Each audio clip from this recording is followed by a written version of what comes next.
नमस्कार शेतकरी बंधूंनो, आज आहे 20 मार्च आणि राज्यामधील पावसाची परिस्थिती बघितली तर मागील 5-6 दिवसामध्ये राज्यामध्ये पाऊस चालू होता आणि त्यामध्ये शेतकरी बांधवांचं नुकसान देखील खूप मोठ्या प्रमाणात झालेलं आहे. मराठवाडा, विदर्भ, उत्तर महाराष्ट्र, दक्षिण मध्य महाराष्ट्र या ठिकाणी जे पावसामुळं नुकसान आहे त्याच्यामध्ये प्रामुख्याने गारपीट आणि वादळी वारा हे प्रमुख कारण ठरलेलं आहे. पाऊस जरी आला, वारा नसेल तर फार काही खूप मोठं नुकसान होत नाही. परंतु गारपिटीने काय झालं की टरबूज, खरबूज, खीरा, काकडी, त्यानंतर कांदा असेल किंवा इतर अजून काही पिकं असतील, जे अ, भाजीपाल्यासारखी पिकं असतील किंवा काही फळं पिकं असतील, यांचं देखील या ठिकाणी नुकसान होतं. कारण की ते गारा पडल्यानंतर पूर्णपणे खराब होऊन जातात. त्यासोबत गव्हासारखं पीक जे आहे ते देखील या ठिकाणी काढणीला आलेलं नव्हतं. हिरवं जे पीक होतं त्याचं नुकसान झालेलं आहे.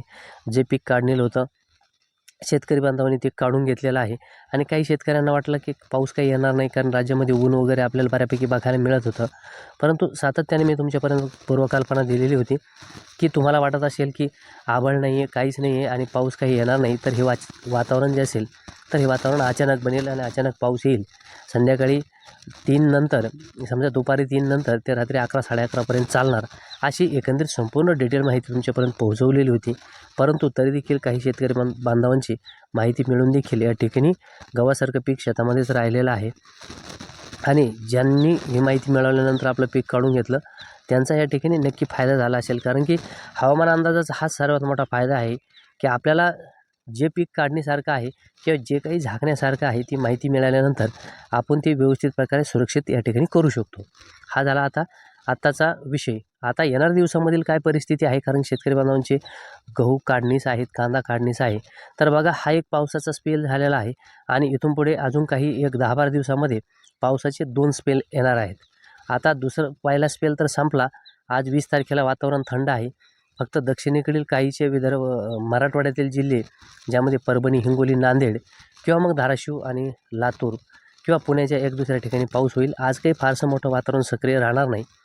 आणि उत्तरेकडे जर बघितलं आपण तर छत्रपती संभाजीनगरच्या कन्नड किंवा सोयगाव एखाद दुसऱ्या ठिकाणी पावसाचा अंदाज आहे. फार काही जास्त आज तिथे पण पाऊस राहणार नाही. जालन्यामध्ये देखील असेच एका दुसऱ्या ठिकाणी पाऊस झाला तर होईल, नाही तर फक्त आभाळ येणार आहे ह्या सर्व जिल्ह्यामध्ये. हा जो पाऊस होईल तर हा दक्षिणेकडील यवतमाळ, चंद्रपूर किंवा वर्धा, नागपूर, भंडारा, गोंदिया, अमरावती या ठिकाणी आज पावसाची शक्यता आहे.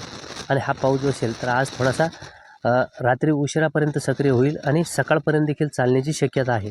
म्हणजे 8-8:30पर्यंत किंवा कमीत कमी 6-7पर्यंत चालू शकतो.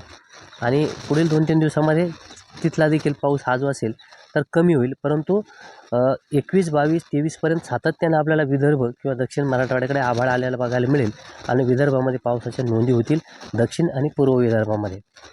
त्यानंतर एक 22 तारखेपासून किंवा 23 तारखेपासून पावसाचा नवीन स्पेल येईल आणि हा जो स्पेल असेल तर पुन्हा याच पावसासारखा दक्षिणेकडील मध्य महाराष्ट्र, सातारा, सांगली, सोलापूर, कोल्हापूर, सिंधुदुर्ग, रत्नागिरी, त्यानंतर मराठवाड्यातील बीड, धाराशिव, लातूर, नांदेड इथून सुरुवात होईल आणि हा पाऊस पुन्हा उत्तरेकडे सरकत 24-25 तारखेपर्यंत हा उत्तरेपर्यंत पोहोचणार आहे. परंतु आता जसं तीव्र वातावरण होतं तेवढं तीव्र वातावरण राहण्याची शक्यता नाही. उत्तरेकडे थोडंसं कमजोर राहील, परंतु तरी देखील छत्रपती संभाजीनगर, जळगाव, नाशिकपर्यंत हे वातावरण पोहोचणार आहे.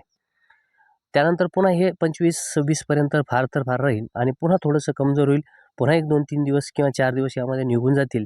तोपर्यंत पुन्हा काही काढण्याचं असेल तर आपण काढू शकता, जे वाचलेलं असेल ते. आणि पुन्हा 30 किंवा 31 तारखेपासून पुन्हा एक पावसाचा नवीन स्पेल येईल. तो देखील अशाच प्रकारे 3-4 दिवस चालण्याचा अंदाज आहे. अशा प्रकारची एकंदरीत हे जे पावसाचं वातावरण आहे अजून 10-12 दिवस, म्हणजेच या अगोदर देखील मी सांगितलेलं होतं की हे पावसाचं वातावरण लवकर निवळणार नाही.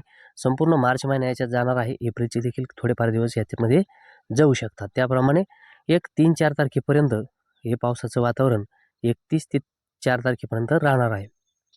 त्यानंतर पुन्हा वातावरण क्लोज होईल आणि पुढे देखील पावसाचं काही प्रमाणात विदर्भाकडे वातावरण बनेल. परंतु त्या संदर्भाची आता घाबरवण्यासाठी किंवा विनाकारण काही माहिती देण्याची काही गरज नाही.